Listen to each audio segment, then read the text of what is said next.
ಇನ್ನು ಕೂಡ ಬಣ ಬಡಿದಾಟ ಅನ್ನೋದು ಮುಗಿತಾನೇ ಇಲ್ಲ. ಜೆ.ಪಿ. ನಡ್ಡಾ ಅವರು ರಾಜ್ಯಕ್ಕೆ ಬಂದ ಮೇಲಾದ್ರೂ ಈ ವಿಚಾರದಲ್ಲಿ ಏನಾದರೂ ಡೆವಲಪ್ಮೆಂಟ್ ಆಗುತ್ತಾ ಅನ್ನೋ ನಿರೀಕ್ಷೆ ಇತ್ತು. ಒಂದ್ ಕಡೆಗೆ ಬಿ.ವೈ. ವಿಜಯೇಂದ್ರ ಅವರು ಜೆ.ಪಿ. ನಡ್ಡಾರನ್ನ ಭೇಟಿ ಆದ್ರು. ಆದ್ರೆ ಜೆ.ಪಿ. ನಡ್ಡಾರನ್ನ ರೆಬೆಲ್, ಯತ್ನಾಳ್ ಮತ್ತು ಟೀಮ್ ಭೇಟಿ ಆಗಿಲ್ಲ.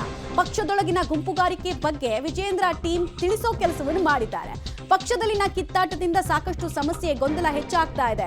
ಬಣಗಾರಿಕೆಯಿಂದ ಪಕ್ಷ ಸಂಘಟನೆಗೂ ಡ್ಯಾಮೇಜ್ ಆಗ್ತಾ ಇದೆ. ಗುಂಪುಗಾರಿಕೆಯಿಂದ, ಗುಂಪು ವರ್ಧನೆಯಿಂದ ಅಂತೆಲ್ಲ ಅವ್ರು ಹೇಳಿದ್ರು. ಎಂ.ಎಲ್.ಸಿ. ರವಿಕುಮಾರ್, ಚಲವಾದಿ ಸೇರಿ ಹಲವರು ನಡ್ಡಾರನ್ನ ಭೇಟಿಯಾಗಿದ್ರು. ಒಗ್ಗಟ್ಟಲ್ಲಿ ಹೋರಾಟವನ್ನು ನಡೆಸಿ ಗುಂಪುಗಾರಿಕೆಯನ್ನ ಬಿಡಿ, ಪಕ್ಷದ ಆಂತರಿಕ ವಿಚಾರವನ್ನ ಬಿಟ್ಟು ಒಗ್ಗಟ್ಟಾಗಿ ಹೋರಾಡಿ, ಒಗ್ಗಟ್ಟಿನ ಪಾಠವನ್ನ ಮಾಡಿ ದೆಹಲಿಯ ದೊರೆ ಜೆ.ಪಿ. ನಡ್ಡಾ ಅವರು ತೆರಳಿದ್ದಾರೆ. ನಿರೀಕ್ಷೆ ಇದೇ ಇತ್ತು. ಯಾಕಂದ್ರೆ ನಿಮ್ಮೂರಿಗೆ ಬಂದು ನಿಮ್ಮ ಸಮಸ್ಯೆಯನ್ನ ಬಗೆಹರಿಸ್ತೀವಿ ಅಂತ ಬಿಜೆಪಿ ಹೈಕಮಾಂಡ್ನ ವರ್ಕಿಂಗ್ ಸ್ಟೈಲೇ ಇಲ್ಲ. ಸೊ ಇವತ್ತು ಅವ್ರು ನೆನೆ ರಾಜ್ಯಕ್ಕೆ ಬರ್ತಾ ಇದ್ದಾರೆ ಅಂದಾಗ್ಲೂ ಕೂಡ ನಿರೀಕ್ಷೆ ಇದೆ ಇತ್ತು. ಪ್ರಾಬ್ಲಮ್ ತಕ್ಷಣಕ್ಕೆ ಸಾಲ್ವ್ ಆಗಲ್ಲ, ಬಟ್ ಅಟ್ಲೀಸ್ಟ್ ಫ್ರಸ್ಟ್ರೇಷನ್ನ, ಸಮಸ್ಯೆಗಳನ್ನ ಕೇಳುವಂತಹ ಕೆಲಸ ಆಗುತ್ತೆ ಅಂತ. ಯಾಕಂದ್ರೆ ಈ ಪ್ರಾಬ್ಲಮ್ ಕೇವಲ ಒಂದು ಪ್ರಾಬ್ಲಮ್ ಅಲ್ಲ, ಸ್ಟ್ರಕ್ಚರಲ್ ಡಿಫೆಕ್ಟು, ಸಾಂಸ್ಥಿಕ ಲೋಪದೋಷ ಇರುವಂತಹ ಸಮಸ್ಯೆ. ಜೆ.ಪಿ. ನಡ್ಡಾರಿಂದ ಬಗೆಹರಿಯುತ್ತೆ ಅನ್ನೋ ನಿರೀಕ್ಷೆ ಪೊಲಿಟಿಕಲ್ ಆಗಿ ಫಾಲೋ ಮಾಡೋರಿಗಂತೂ ಇರಲಿಲ್ಲ. ಪ್ರಾಬ್ಲಮ್ ಸಾಲ್ವ್ ಆಗೋದು ಅಮಿತ್ ಶಾ ಕಡೆಯಿಂದ, ಬಟ್ ಅಟ್ಲೀಸ್ಟ್ ಇವ್ರ ಮೂಲಕ ಇವರೊಂದು ಪ್ರತಿನಿಧಿಯಾಗಿ ಬಂದು ಕೇಳಿಸ್ಕೊಳ್ತಾರೆ ಅನ್ನುವಂತಹ ನಿರೀಕ್ಷೆ ಇತ್ತು. ಒಂದೇ ಒಂದು ಬಣದ ಹಿಯರಿಂಗ್ ಮಾತ್ರ ಆಗಿದೆ. ಆಗ ಸಹಜವಾಗಿ ಮುಖಂಡರುಗಳೆಲ್ಲರೂ ಕೂಡ ಮಾತಾಡ್ತಕ್ಕಂಥದ್ದು, ಭೇಟಿ ಮಾಡ್ತಕ್ಕಂಥದ್ದು ಸಹಜ. ಅಶೋಕ್ ಅವರು, ನಾವು, ಅಶ್ವಥ್ ನಾರಾಯಣರವರು, ರವಿಕುಮಾರ್ ಅವರು, ಇನ್ನೂ ಅನೇಕ ಮುಖಂಡರು, ನಮ್ಮ ಲಯಾರ್ ಸಿಂಗ್ ಅವರು, ಮಾನ್ಯ ಗೋವಿಂದ ಕಾರಜೋಳ ಅವರು, ನಾವೆಲ್ಲರೂ ಕೂಡ ಭೇಟಿ ಮಾಡಿದ್ದೇವೆ. ಭೇಟಿ ಮಾಡಿದಾಗ ಸಹಜವಾಗಿ ಒಂದು ವಿಷಯ ಬರುತ್ತೆ. ಏನಂದರೆ ಆರ್ಗನೈಸೇಷನ್ ಹೇಗೆ ನಡೀತಾ ಇದೆ, ಮತ್ತು ಏನೇನು ಕಾರ್ಯಕ್ರಮಗಳು ಮಾಡ್ತಾ ಇದ್ದೀರಿ, ಯಾವ ರೀತಿ ನೋಡ್ಕೊಳ್ತಾ ಇದ್ದೀವಿ. ನಾವು ಹೇಳಿದ್ದೀವಿ, ಈ ಸರ್ಕಾರ ಯಾವ ರೀತಿ ನಡ್ಕೊಳ್ತದೆ ಅನ್ನೋದನ್ನು ನಾವು ವಿವರಣೆ ಕೊಟ್ಟಿದ್ದೇವೆ. ಮತ್ತು ಪಕ್ಷದ ಸಂಘಟನೆ ಯಾವ ರೀತಿ ನಡೀತಾ ಇದೆ ಅದನ್ನು ಬಗ್ಗೆನೂ ನಾವು ವಿವರಣೆ ಕೊಟ್ಟಿದ್ದೇವೆ. ವಿರೋಧ ಪಕ್ಷದ ನಾಯಕರಾಗಿ ಅಶೋಕ್ ಅವರು ನೀವು ಹೇಗೆ ಕೆಲಸ ಮಾಡ್ತಾ ಇದ್ದೀರಿ ಅನ್ನೋದನ್ನು ಹೇಳಿದ್ರು.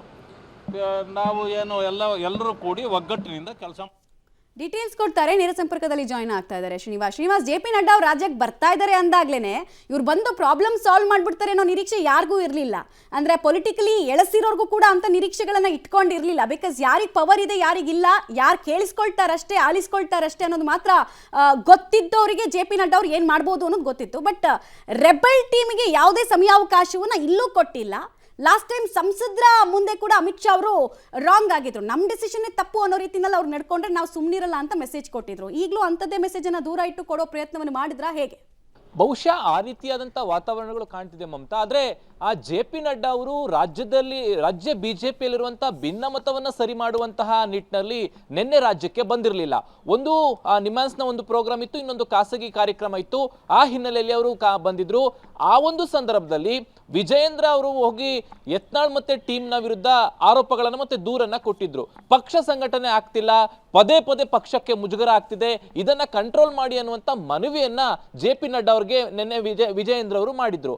ಅಲ್ಲದೆ ಛಲವಾದಿ ನಾರಾಯಣಸ್ವಾಮಿ ಆಗಿರಬಹುದು, ರವಿಕುಮಾರ್ ಆಗಿರಬಹುದು, ಹೀಗೆ ಕೆಲವು ಬಿಜೆಪಿ ನಾಯಕರು ಜೆ.ಪಿ. ನಡ್ಡಾ ಅವರ ಮುಂದೆ ಹೋಗಿ ರಾಜ್ಯದಲ್ಲಿ ಸದ್ಯ ಬಿಜೆಪಿಯ ಪರಿಸ್ಥಿತಿ ಏನಿದೆ ಅನ್ನುವಂಥದ್ದನ್ನ ಅವರಿಗೆ ತಿಳಿಸುವಂತ ಪ್ರಯತ್ನ ಮಾಡಿದ್ರು. ನಡ್ಡಾ ಅವರು ಎಲ್ಲವನ್ನೂ ಕೂಡ ಕೇಳಿಸ್ಕೊಂಡು ಯಾವುದೇ ರೆಮಿಡಿಯನ್ನ ಕೊಡದೆ ಮತ್ತೆ ದೆಹಲಿಗೆ ವಾಪಸ್ ಆಗಿದ್ದಾರೆ. ಅಂದ್ರೆ ಎಲ್ಲರಿಗೂ ಕೂಡ ಒಗ್ಗಟ್ಟಿನಿಂದ ಹೋಗಿ ಯಾವುದೇ ಆಂತರಿಕ ಕಿತ್ತಾಟಗಳು ಮಾಡ್ಕೊಳ್ಬೇಡಿ ಅನ್ನುವಂತಹ ಸಂದೇಶವನ್ನಷ್ಟೇ ಕೊಟ್ಟು ದೆಹಲಿಗೆ ಹೋಗಿದ್ದಾರೆ. ಅಂದ್ರೆ ಇಲ್ಲಿ ಸ್ಪಷ್ಟವಾಗ್ತಿದೆ, ಒಟ್ಟು ಸದ್ಯಕ್ಕೆ ರಾಜ್ಯದ ಬಿಜೆಪಿಯಲ್ಲಿರುವಂತಹ ಗೊಂದಲಗಳನ್ನ ಹೈಕಮಾಂಡ್ ನಿಭಾಯಿಸುವಂತಹ ಗೋಜಿಗೆ ಹೋಗ್ತಿಲ್ಲ ಅಂತ ಅನಿಸುತ್ತೆ. ಮುಂದಿನ ದಿನಗಳಲ್ಲಿ ಎಲ್ಲಾ ವಿಚಾರಗಳನ್ನ ಹೈಕಮಾಂಡ್ ಕ್ರಮಗಳನ್ನು ತೆಗೆದುಕೊಳ್ಳುವಂತಹ ಸಾಧ್ಯತೆ ಇದ್ರೆ, ನಿನ್ನೆ ಮಟ್ಟಿಗಾದ್ರೆ ಜೆ.ಪಿ. ನಡ್ಡಾ ಅವರು ಯಾವುದೇ ಕ್ರಮಗಳನ್ನು ತೆಗೆದುಕೊಳ್ಳದೆ ಇರೋದ್ರಿಂದ ರಾಜ್ಯ ಬಿಜೆಪಿಯ ಬಿಕ್ಕಟ್ಟು ಇನ್ನೊಂದಷ್ಟಿನ ಮುಂದುವರಿಯುವಂತ ಸಾಧ್ಯತೆ ಇದೆ. ನೀವು ಹೇಳಿದಾಗೆ ಯತ್ನಾಳನ್ ಟೀಮು ಜೆ.ಪಿ. ನಡ್ಡಾ ಅವರನ್ನ ಭೇಟಿಯಾಗಿಲ್ಲ. ಬಹುಶಃ ಅವ್ರಿಗೆ ಸಮಯವನ್ನ ಜೆ.ಪಿ. ನಡ್ಡಾ ಅವರು ಕೊಟ್ಟಿಲ್ಲ ಅಂತ ಕಾಣಿಸುತ್ತೆ. ಸೊ ಆದ್ರೂ ಕೂಡ ಇಷ್ಟೆಲ್ಲ ಇದ್ರೂ ಕೂಡ ಯಾವುದೋ ಒಂದು ಸಣ್ಣ ಪುಟ್ಟ ಎಲ್ಲರ ನಾಯಕರನ್ನ ಕರೆದು ಮಾತನಾಡಿ ಹೋಗ್ಬೋದಾಗಿತ್ತು ಜೆ.ಪಿ. ನಡ್ಡಾ ಅವರು. ಆದ್ರೆ ಈ ಕೆಲಸವನ್ನ ಮಾಡದೇ ಇರೋದ್ರಿಂದ ಮತ್ತಷ್ಟು ದಿನ ಬಿಜೆಪಿಯಲ್ಲಿ ಇರುವಂತಹ ಭಿನ್ನಮತಗಳು ಮುಂದುವರಿಯುತ್ತೆ ಅಂತ ಹೇಳಬಹುದು. ಥ್ಯಾಂಕ್ ಯು ಶ್ರೀನಿವಾಸ್, ತಮ್ಮ ಎಲ್ಲ ಮಾಹಿತಿಗಾಗಿ.